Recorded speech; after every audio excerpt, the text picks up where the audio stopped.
La voix d'Alison Moyette et le groupe Yazoo avec Don't Go sur France Bleu Vaucluse, 14h46. Voici notre commune d'ici avec cette semaine Sorgues et Béatrice Blanchet. Nous la retrouvons en compagnie de Thierry Lagneau qui est en vacances et qui a retiré sa casquette de maire pour présenter à Béatrice Blanchet le travail de toute une équipe pour réaliser le parcours du patrimoine. Tout ça a donné lieu donc à ce qu'on appelle un parcours du patrimoine, avec une douzaine comme ça de lieux qui permettent sur 1h30 de marche dans Sorgues de découvrir beaucoup mieux la ville et de constater d'ailleurs qu'elle a un riche passé. Un certain nombre de ces monuments existent bel et bien aujourd'hui. Je pense à l'ancien hôtel de ville, je pense à l'église de Sorgues, je pense au roue à aube, et notamment à la double roue à aube qui se situe route de Vedène et qui est assez unique en son genre. Mais évidemment, il nous reste, pour ainsi dire, pas grand-chose de l'ancien palais des papes, puisque nous avions un palais des papes ici à Sorgues. Il reste quelques vestiges de l'ancienne église de Sorgues, qui est d'ailleurs appelée à être réhabilitée, nous l'espérons, dans le futur. Ce fameux palais des papes dont vous parlez, c'est une histoire, il me semble, assez méconnue. Ce palais était plus grand que le palais des papes avignonnais initial. Oui, il était beaucoup plus grand, il était absolument majestueux, donc évidemment, c'est un grand regret pour nous, oui. Comme vous pouvez l'imaginer, de ne plus avoir qu'une seule façade, et mal préservée d'ailleurs. C'est un grand regret pour le maire que je suis. Nous avons des gravures qui en montrent toute la beauté.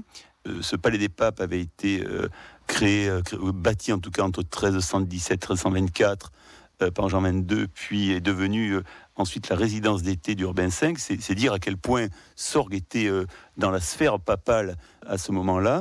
Les pierres n'ont pas été perdues, on était déjà dans le développement durable d'une certaine manière, puisque les pierres ont servi en grande partie à la construction de l'actuelle église de Sorgues. Et puis vous parlez dans cette plaquette de Braque et de Picasso. Absolument.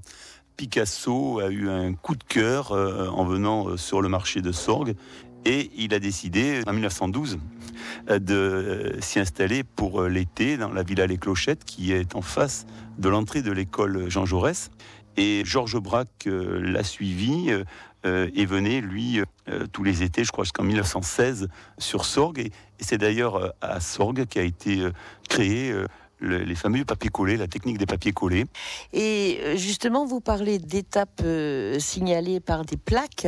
Et ces plaques, elles aussi, ont une histoire. Oui, parce qu'elles ont été élaborées par les services de la ville. Et c'est vraiment du made in Sorgues. C'est vraiment quelque chose qui a été réalisé de A à Z par nos services. Alors, cette plaquette de parcours du patrimoine de Sorgues, on se la procure où ? Tous les lieux publics, bref, il est facile de la trouver, et puis sur le site internet de la ville.